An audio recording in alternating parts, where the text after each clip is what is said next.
Olá, Diogo, tudo Tudo bom, bom? Fernanda? Tudo bem. Muito obrigada por me receber, né, na sua casa nova. É. Parabéns pelo escritório novo. Hoje a gente vai fazer uma conversa muito focada na questão financeira, que para mim é tudo muito novo. Quando eu criei o ecossistema Simplifica, eu tinha focado muito nas edtechs mesmo, né? Que a área acadêmica é onde eu acabo tendo mais domínio. E tive algumas resistências, confesso, para incluir outros segmentos que de fato eu não domino. Mas vocês vieram super recomendados, né? Por um ex-diretor meu. Então, e eu acredito que também o ecossistema, o Simplifica, ele acabou se estendendo e ampliando, e cada vez mais as instituições me solicitavam outros tipos de serviços.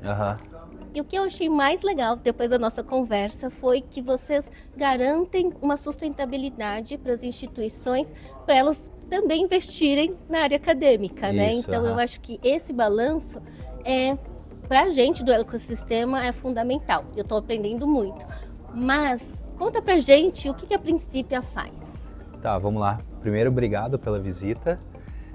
A princípio, a gente é uma fintech, né, voltada, é uma empresa do mercado financeiro que atua na área de educação. E a gente, aqui, enquanto Principia, a gente olha duas grandes dores da instituição. Ao meu ver, as instituições elas sempre têm ali quatro grandes pilares, que é a área acadêmica, aí depois você entra para problemas de captação, retenção de aluno e inadimplência. E a gente da Principia aqui olha muito essas últimas frentes ali, que é retenção de aluno e inadimplência.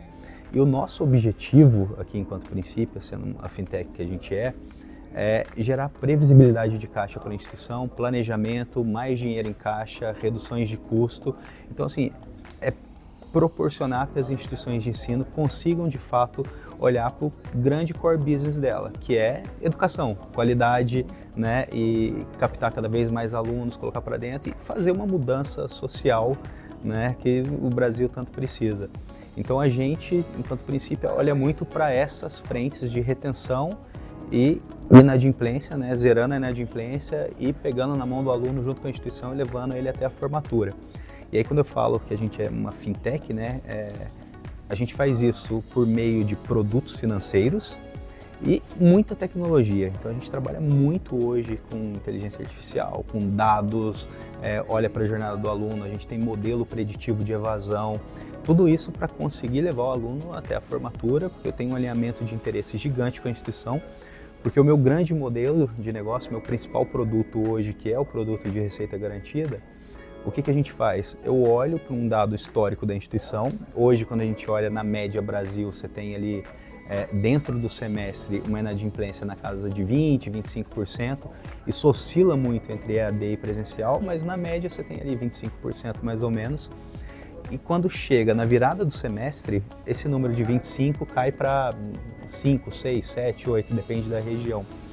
E as instituições de ensino já não vêm com um posicionamento de caixa tão favorável já há algum tempo, em sua grande maioria, e muitas vezes ela tem que recorrer a linhas de crédito para conseguir cumprir com coisas básicas, como salário, enfim, e às vezes, dependendo da época do ano, investimento em captação e tudo mais. Então, o que a gente faz é pegar essa variação do semestre, que um mês é 15, outro é 35 de inadimplência, a gente compra 100% o risco, combina uma data com a instituição e deposita 100% do valor das mensalidades num dia determinado. E com isso ela consegue ter planejamento, mais caixa e hoje o modelo de negócio nosso, normalmente eu olho qual que é a inadimplência final dela, pós renovação de matrícula. Em cima disso eu vou lá e cobro um custo de capital e operacional que, em teoria, e se reflete na prática também, que o custo de capital e operacional fica muito mais barato do que a instituição ela ter uma estrutura lá dentro, às vezes de cobrança, aí entra a boletagem, sabe, toda aquela parte de negativação, enfim. Então fica muito mais barato e considerando também o custo de capital que ela tem para poder honrar com os compromissos dela ali.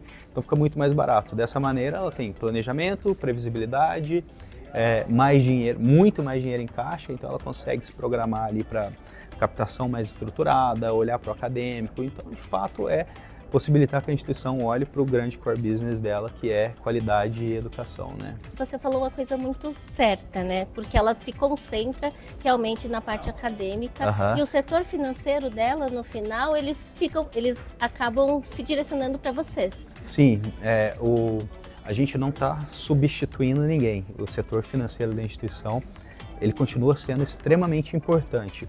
O que a gente faz, a gente livra um custo de um setor mais tático e operacional, e o setor financeiro da instituição ele acaba se tornando muito mais estratégico, porque aí ele vai conseguir, de fato, ter total previsibilidade, saber o que vai entrar em caixa, se programar. Então ele consegue ter redução de custo de uma forma geral. Todo esse trabalho tático que ele faz, ele não precisa fazer. E aí até força o financeiro da instituição a ter esse olhar muito mais estratégico. Bom, com dinheiro em caixa, assim eu consigo me planejar muito mais. Porque no passado, antes da Princípio, assim, uma das coisas que motivava, quando eu já conversei com diversas instituições que entravam numa captação sem saber quanto poderia gastar, quanto que ia ter de orçamento, assim, e isso é um problema muito sério. Agora, quando você consegue ter um planejamento para isso, as coisas vão fluir muito melhor, né? Então, esse é um dos grandes objetivos nossos. E quando você fala de receita garantida, realmente dá uma tranquilidade, né, para a instituição. Com esse trabalho que vocês fazem, você deve ter tido vários feedbacks, né, desse alívio que as instituições sentiram com a presença de vocês. Sim, e assim, é muito importante a gente colocar que o nosso trabalho, ele não é só o financeiro. Lembra que a gente é uma fintech, ele é fin e tech, né? Então o tech ele influencia muito. Assim, a primeira impressão e o resultado imediato que a instituição tem é mais dinheiro em caixa na largada. Porque, de novo, você vai colocar ali às vezes 10, 15% a mais de receita dentro do mês, que às vezes ela não tem isso nem em EBITDA no final do ano. Então você já lança lá 10, 15% na cabeça dentro do mês para ela. Então ela tem uma primeira percepção de caixa já muito grande, pô, recebendo muito mais dinheiro em caixa aqui. Então isso já é muito bom e ela já consegue enxergar um cenário de crescimento ali e o próprio nome diz, ter uma receita garantida. Então eu preciso colocar, a gente tem aquele time aqui no escritório focado em evasão, com modelos preditivos de evasão. Então assim, esse é um dos grandes segredos do nosso negócio, que a gente tem uma série de variáveis que a gente está sempre enriquecendo, agora colocando inteligência artificial para deixar o negócio mais ágil e dinâmico. E hoje, quando eu tiro, a gente tem ali quase 3 anos já de histórico no produto de receita garantida. Quando eu olho para trás, a gente até extraiu um relatório hoje, né? Então o número está bem fresco na minha cabeça. Quando a instituição de ensino ela começa a trabalhar com a gente tira um retrato com o que é a evasão ali dentro, né? E aí eu não estou falando nem do financeiro, estou falando da evasão. Em média, a carteira, 6 meses depois ali que a instituição capta um aluno, ela chega a ter ali 40%, 45% de evasão. Então, assim, ela gasta muito para captar e perde muito tempo depois. Depois que a instituição, pós 6 meses que ela está com a gente derruba isso daí em mais de 50%. Então, assim, esse número muitas vezes é intangível. Mas você imagina se você pensar num LTV ali, de quanto tempo o aluno fica estudando, se você tem 40 e poucos, 45, 50% de evasão, você multiplicar isso daí em 12 meses, 18 meses, quanto de receita você está perdendo? E aí o trabalho que a gente faz para derrubar esses 45, 50 para 20, 15, a gente tem cases aqui que é até abaixo de 15% ali. Então são cases muito significativos.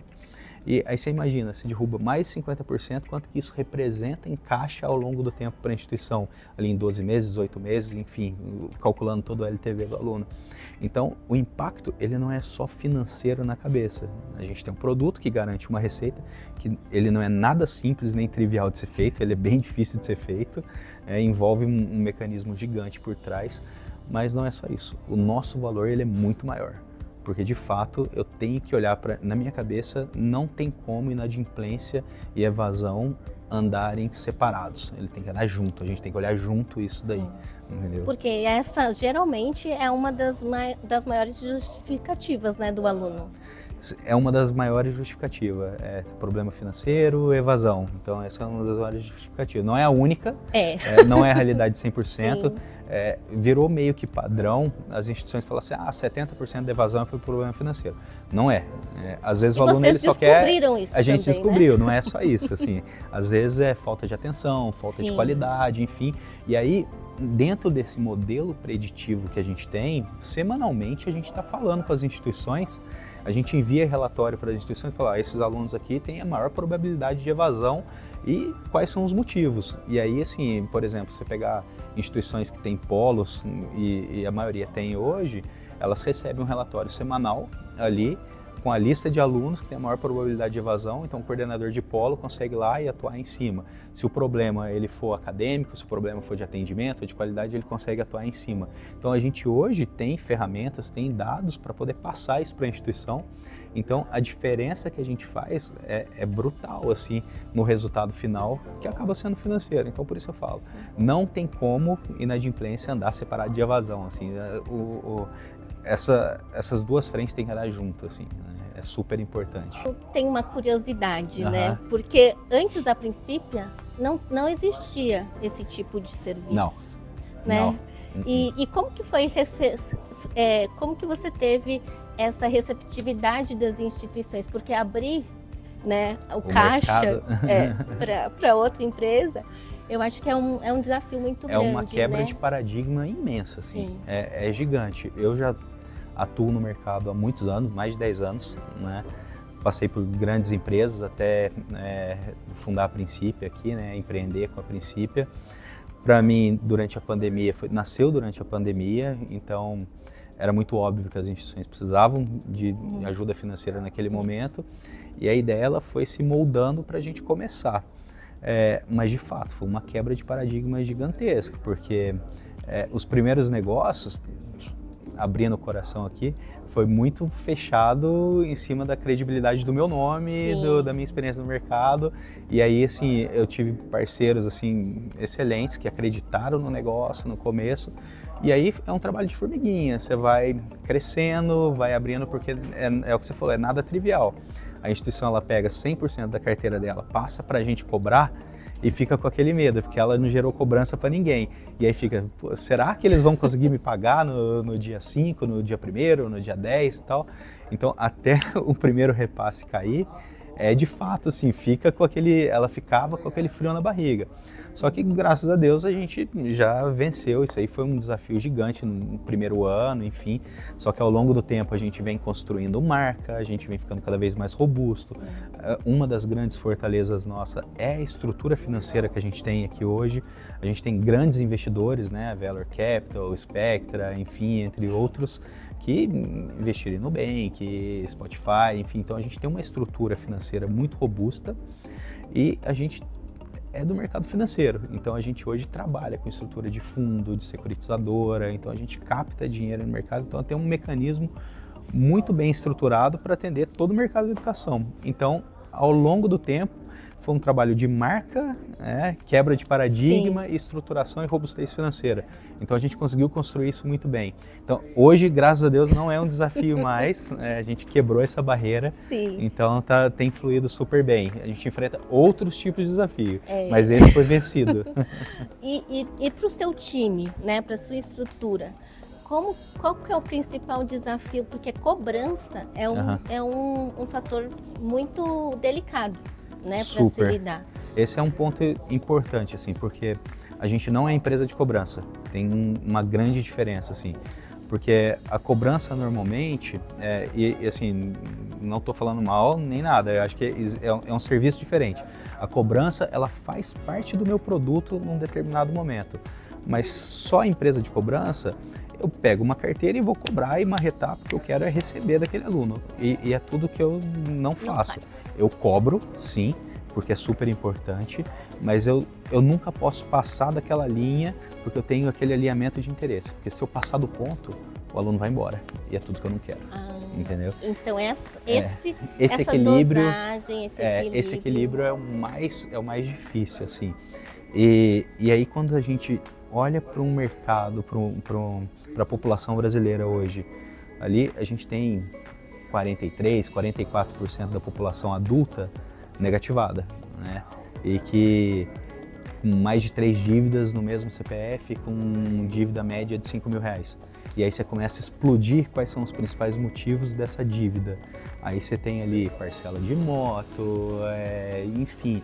E quando você olha a renda per capita ali, a população brasileira sofre com isso. E aí olha para a instituição de ensino e usa a instituição de ensino quase que um cheque especial. Por quê? A gente sabe que dentro do Brasil o aluno pode ficar inadimplente, porque ninguém vai lá tirar ele da sala de aula. Então é quase que um mecanismo que os alunos usam ali, né? Porque ele prefere pagar a moto, porque senão alguém vai lá e toma, ou pagar a parcela do carro, porque senão alguém toma, ou às vezes pagar um iFood ou a cervejinha no final de semana, porque ele sabe que se ele ficar devendo à instituição, ninguém vai tirar ele de lá. E depois cria-se uma cultura que ele vai chegar lá no final do semestre e vai renegociar e ter desconto, enfim. Sim. Só que uma das coisas que a gente percebeu é que o aluno que ele atrasa o primeiro mês, aí ele atrasa o segundo mês, a chance dele evadir é gigantesca, Então a gente fez até um estudo relacionado qual que é a data do vencimento da parcela do aluno. E aí foi particularmente eu fiz esse estudo. Os alunos que têm vencimento de parcela depois do dia 15, o que acontece? Normalmente ele recebe no 5º, 6º dia útil. E quando ele recebe, já tem o cara da moto, do carro, cobrando ali ele primeiro. Aí ele paga esse cara primeiro. E aí ele fica inadimplente com a parcela da faculdade. A chance desse cara que tem a parcela que vence depois do dia 15 evadir chega a 98%. É altíssima. Então, o ideal é que as instituições coloquem a data de vencimento o quanto antes, mais próximo do 5º dia útil. E aí a cobrança ela é importante ali, porque eu preciso gritar antes do que o cara da moto, do que o cara do carro, eu preciso fazer um preventivo muito forte, só que eu tenho que trazer aqui uma comunicação e um preventivo nessa linha tênue, que é mostrando e conscientizando o tanto que a educação é importante.